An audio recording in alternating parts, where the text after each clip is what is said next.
Come sit here, babe. Start recording. No. Nope. It said it was. There it goes. Well, that was a fun venture. Next, we are going to, in a different direction, we are going to the Dwarven Kingdom, which unfortunately I have established that there is a Dwarven Kingdom within the land, but I haven't given it a name yet because the one dwarf in our group, he's going to be coming up with all the fun dwarf stuff. So, what is the name of this Dwarven Kingdom that lives, that is within the boundaries of the nation of Bergavost?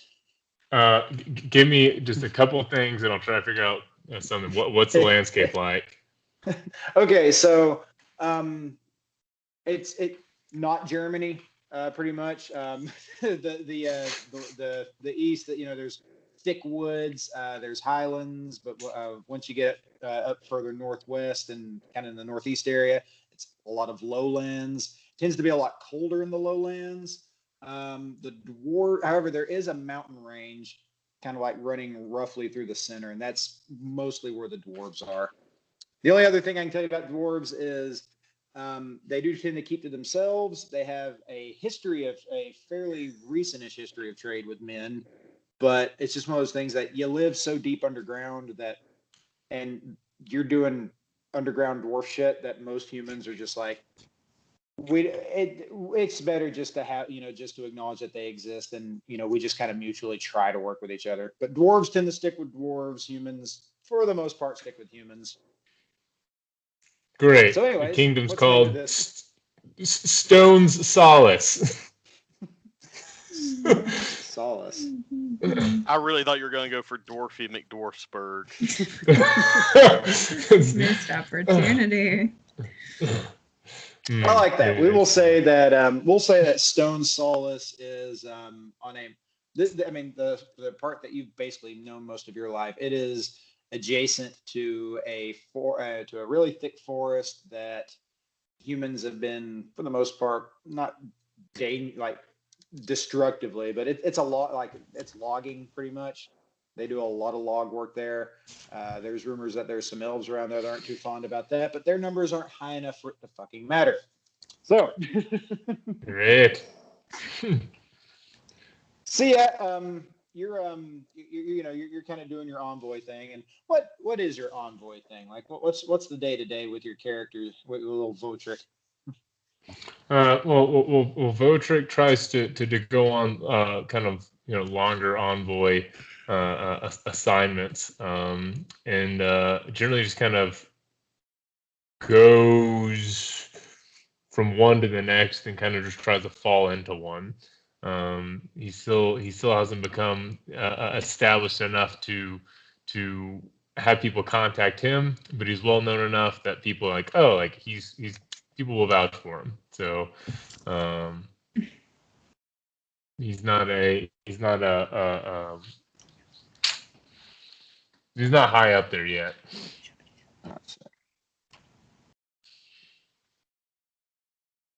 Okay, cool. Jotting down fun stuff. So you're kind of milling about the for lack of a better term, the offices, which for in your case it's going to be essentially like the courts, looking for ways to ply your living there, wheel and deal. And an older dwarven fellow comes up to you, fairly regally dressed. His beard is thickly, just one big thick braid. It's almost like it's basically shaved how we would have a goatee. Think of a really grungy rap rocker from the early 2000s, except it's a respectable braided goatee beard. It's not just the one little rat tail. It's the mustache all the way down, and it's thick. It's a rope. And the finest, most poofiest hat. You recognize this gentleman as Berrig Crushbrick. He waves you over and he goes, and you see him mouthing the word Votrik, but you can't quite hear it. Yeah. I turn my right ear. I hear the slightest bit. Votrik. Oh, Crushbrick. Me. Yes. I stroll over there. He gets up close and he's like, you picked the weirdest career to stick with after that injury. I just feel like I started on the path, and I'm not going to let a minor hearing deficiency just stop me along this. I mean, and he goes, wait, he goes, what? And he's like, leans in. He's like, I'm just messing with you, boy. Oh, you slap him. Yeah, he gives you a slap on the back that you don't think it's malicious, but it's a little too hard. Yeah. And he's like, what's the good king got you doing nowadays? Well, I just got back from an assignment down on the other keep. Dorothy McDorphy's hold. All dwarf emporium. Yeah, I was delivering a pretty mundane message. Nothing exciting. It's all pretty boring work these days. Which is, I kind of like it after my kind of incident. I'm okay with something a little slower and a little, low key. He's like, and it's not like we've been like the humans over there, just on a nonstop war over the past couple of decades. On the front, like they didn't even think they'd be like, what's even the point of securing it? They should come to the mountains. Am I right? That's right. That's right. But if they did, we'd have to kill them. So they probably shouldn't. And he goes, well, speaking of, potential testy human relations, he says, as he wraps an arm around your shoulder and kind of starts leading you in a direction. As he's walking, you're looking around. A lot of fountains in this little area, which is unusual considering, you're underground. But your best knowledge is that the water is piped from hot streams. You've heard rumors since you were a kid that, there might be like some kind of magical stuff, but you've never really seen it. You'd rather not. Magic, bad juju, kind of weird. Mm-hmm. And he goes, what if I told you that there's a fine opportunity to head down towards the capital of the humans down in Aubin, and potentially, there's a cat. Big old cat. Anyways, a lot of cats being distracted. It's at least as big as Sarah is. It's ginormous. Cats with huge, enormous cats. Just a big calico just walks in front of y'all. So, but no, look at that cat. He's like, oh, who's that cute little cat? But no, he says, what if I told you that there's a prime opportunity to get down towards the human capital and work in work in one of our embassies? Well, I could go for a change of pace. I've been here for a while now, so how's the pay? What's it like down there? What's the environment? He goes, oh, you're not running low on finances, are you, boy? I at least got 2 pennies to scrape by, you know what I mean? I nudge him, but he can obviously tell that I'm not really happy about it, and I wasn't being that sarcastic. It's quite literal. He goes, you gotta save your money a little bit, boy. But don't worry. The good thing about the city, about life in the city, is that there's always money, and humans are very, very liberal with giving money out. They're extremely liberal with giving money out, especially to people like us who represent stature. And I guess the good news with you is that, we're dwarves.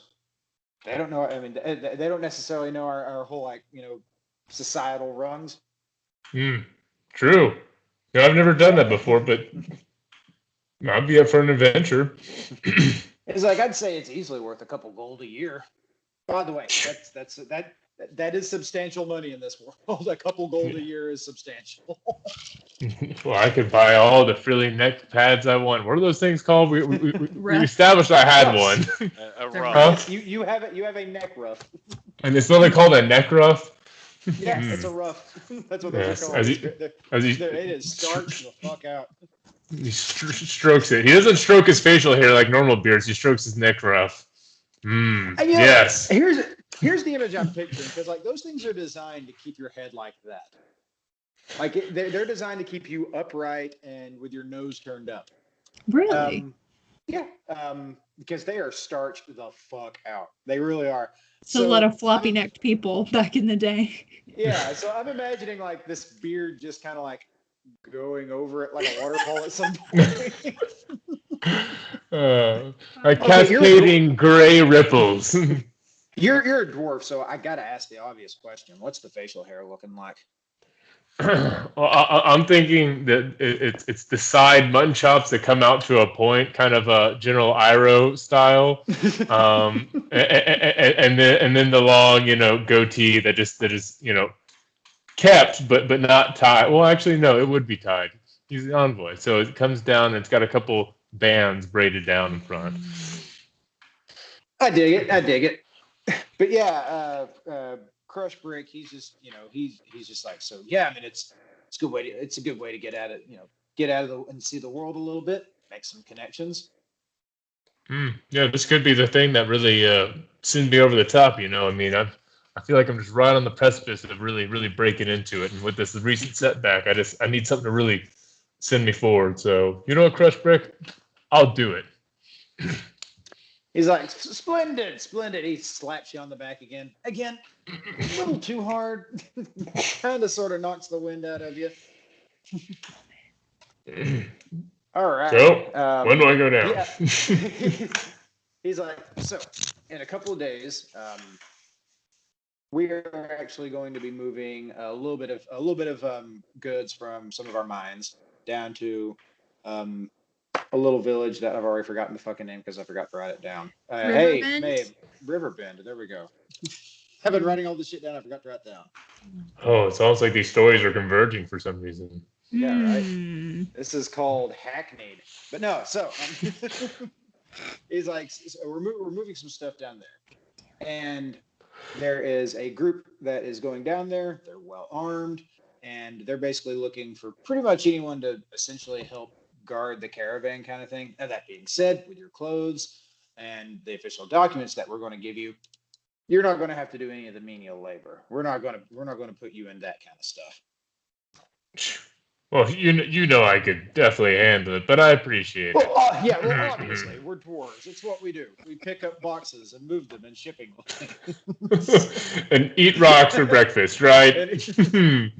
He's like, it's what we're really good at, but if you don't have to do it, then why not? You stick around with this and you won't have to do it for much longer either. I like what you're thinking. So what do you say? Will you go down this railroaded path?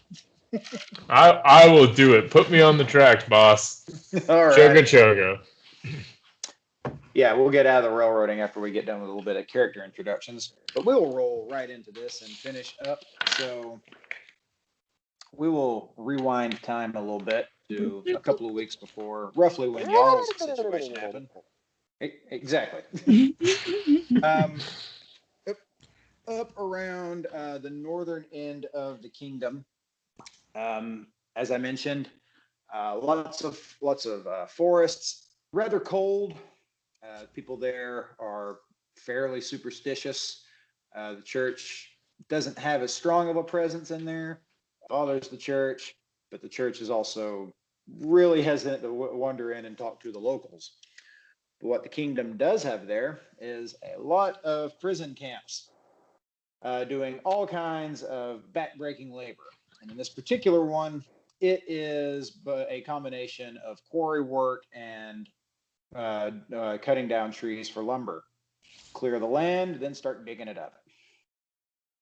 That is where we're going to find old Tolbo the Mighty.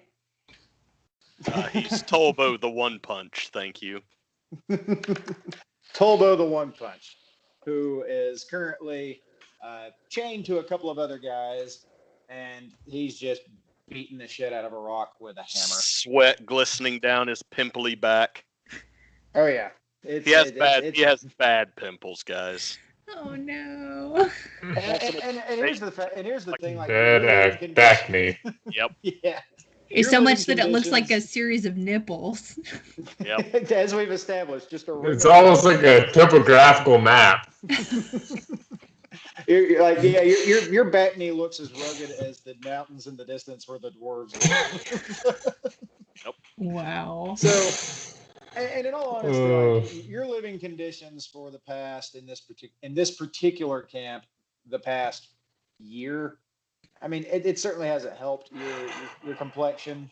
It's the temperatures are either frigid or when they do warm up, it's ungodly humid and you're just working through sludge. You're dirty, you're filthy. It it sucks. It sucks, Tolbo. It absolutely sucks. I mean, it's a prison camp. I'd be shocked if I was really okay with everything going on. Yeah. It turns out you're actually in Norway and prison's not so bad. You have your own apartment, TV. Yeah. Self-development, time to reflect. Real true reform. At one point, though, you do hear the much needed call of one of the guards saying, "Prisoners, stand at attention." Tolbo kind of. Tolbo immediately. Are you covering your cat's butthole? I'm sorry. Like, I just like to whisper, do not show your asshole to them. She so whispers, do not show your asshole to them. Yes. No one else comes over to like, do not show your asshole to them. And then the cat immediately just turns about faces. Just, oh, that's too good. She's a real cat, all right. Oh my god. Bless her. Yeah.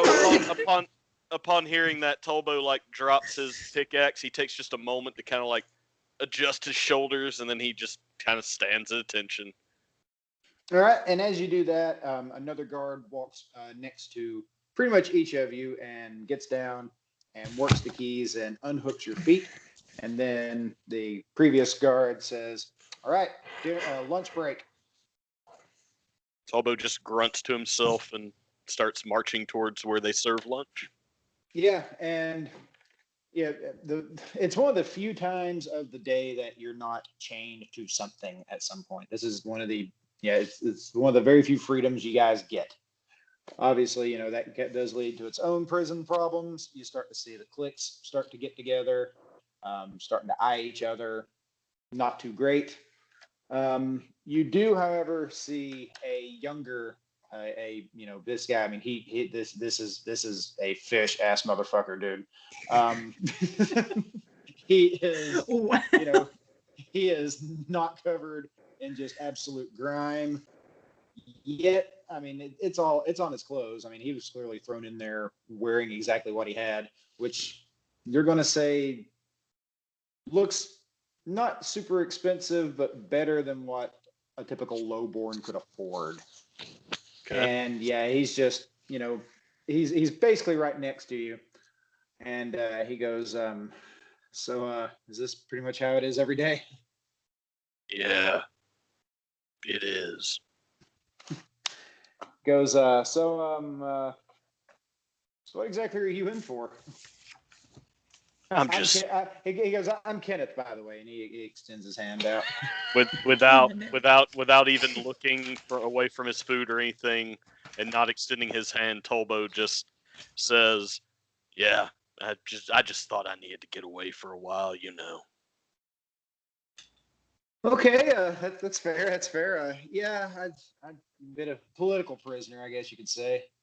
The Lord Duchess, God rest his or her soul for all eternity. She was. It's like I don't know if she was necessarily angered by the fact that her son was in the guys, or her son was into like really low class guys. So here I am for I don't fucking even know how long, man. Yeah. So I mean, are you hitting on me? What's the point? He's like, no, man. I haven't talked to anybody in like 2 weeks. Like everybody's just really quiet here, and I get it. This sucks, but it's just like, I mean, I can't really take it. I just wanted to kind of talk to somebody. So, you've been here 2 weeks. You've noticed all the groups, the people that kind of sit together all the time, if you're smart. And you came to talk to the one guy who never talks to anyone, who prefers to be by himself. This was your plan. It was a little bit more approachable. You weren't like giving me the death stares that everyone else was. Just goes back to eating his food.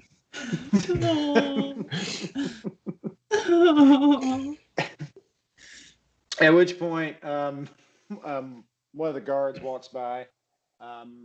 This guy that you've known him since pretty much, or known of him since pretty much around the time you've been there. He's not very well liked. He's kind of a dickhead to most of the prisoners. Does not mind just beating the absolute shit out of them. Ain't like he's going to get punished. Yeah, I've taken pretty a beat from him. Yeah, heavy set fellow. Like and like it's one of those things. Like there's muscle, but he also takes more than he really needs when when it's his lunch break kind of thing. A real blurt type. Yeah, right. Honestly, that's about the best way to put it. Just a real Paul Blart looking motherfucker. He's on a Segway with like 2 inches. Yeah, but it's medieval times, so it's a bunch of really tiny horses. Oh, okay, yeah, tiny, like 2 Shetland, just 2 ponies. Yeah. Those went extinct shortly after the medieval time, but when they were alive in their heyday, they were prevalent. Yeah, two pygmy Shetland ponies. So this prison camp I'm in is silly. You recognize him as no one really goes by last names here, but everyone at the camp knows Boris, though. Everybody knows Boris. He's just a real son of a bitch. And he comes over to you and he goes, Tolbo, how was your work doing today? Working fine, boss. He looks over at Kenneth and he's like, why don't you go sit at one of those more scary tables? I think me and Tolbo need to talk about how he's doing things nowadays. And Kenneth just kind of looks over at you. He looks a little scared. Something stuck in your ears, man? He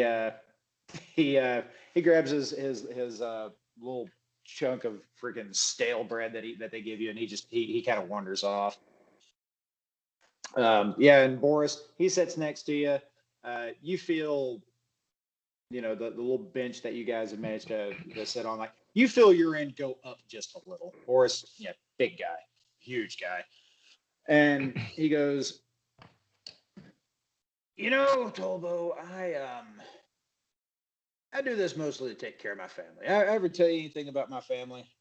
Got two beautiful, beautiful daughters. They're going to grow up pretty well. And I do this stuff because it pays pretty well, and it's gonna take them places, Tolbo.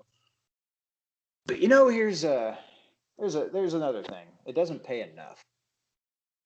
And you see him kind of like move something over and moves his hand, and you see a piece of paper. And he goes, he goes, sometimes I gotta take a little bit of a cut from the outside.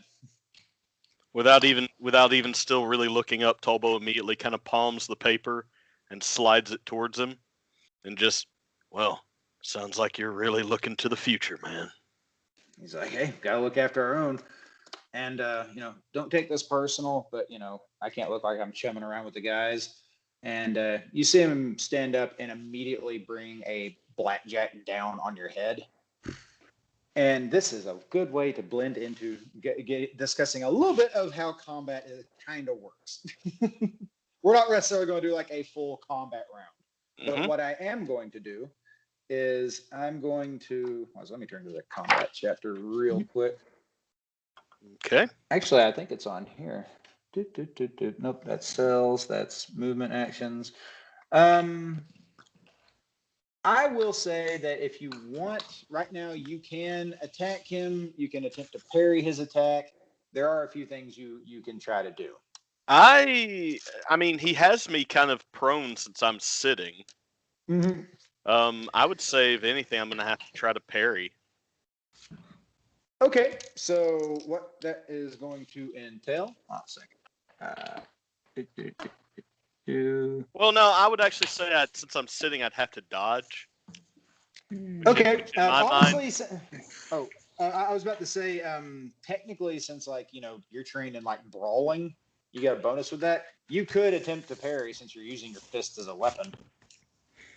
If you got a higher brawl than you do agility.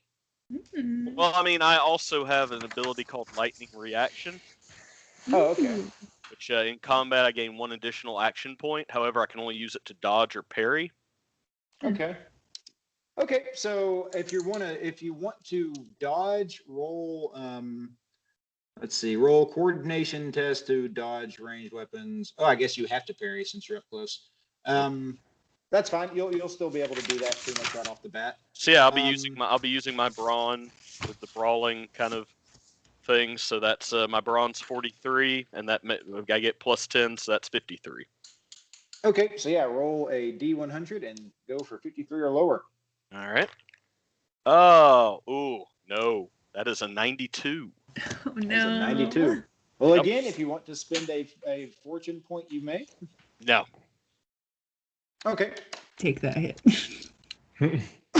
He is indeed going to take that hit, and with a blackjack, let me check on this wonderful little table on here. Powerful and pummeling. Okay, yeah. So it is going to strike you. What is your BB at the moment? My BB is 5. Your BB is 5, which means he is going to have to beat that with his fury dice, which he is going to have 1 and add his CB bonus to it. Okay. Well, he rolled a 1, which absolutely misses. But to go a little bit more into the rules, I'm going to remember that fortune point that Sarah got spent earlier. Mm-hmm. Every time you guys spend a fortune point, I get what is known as a misfortune point, which basically means I get to re-roll dice if I want to. And after I spend them, they're just gone forever. Now, that being said, the game does encourage you guys to burn through fortune points. This is what separates you from an NPC. Okay. I'm going to see if I hit it. He still misses. I'm going to be honest with you. So he hits you This right square across the face, but it's not necessarily hard. Like it hurts, but you're just like, fuck. That's more the mindset you have after he hits you. I think after I take the hit, I'm just like, because I was sitting and I think he was like beside me. I take the hit. You see it be taken. I turn my head to the left where he's not standing. I spit, and I just turn my head back to the right side and go, "All right, Boris, we done here?" You see him. So hard. He is. You know what? We're going to keep this interesting. Roll intimidation. Hey, that's another thing I have a skill in. All right. You're going up my wheelhouse. I'm really trying to play this guy to my skills. No, that's Hell fine. yeah. This is part of the fun. God, what was intimidate on the thing? Is that it is brawn. It's brawn? It's brawn. Yeah, I don't know why Plus this sheet 10. doesn't tell you what stuff is which. Well, remember, I had to like find this at random, and I'll try to find a better one. Oh, no worries. I'll see if I can find one for you guys as well, and I'll send it in the group chat for you guys to print out. No But yeah, worries. I will. That being said, I will say that he's, even though you're a hard ass, he's worked in the, he's dealt with hard asses before. It's going to be a little bit more difficult. So I'm going to say that you. Oh, it's like where's that list on here? Here we are. I'm going to say this is going to be a little challenging. So so you add your brawn percentage plus your 10%, but because it's challenging, take 10% out of that. All right, so that just takes away the 10% plus I got. Yeah. So that's a 43. 85. You want to re-roll? Nope. Okay, that's fine.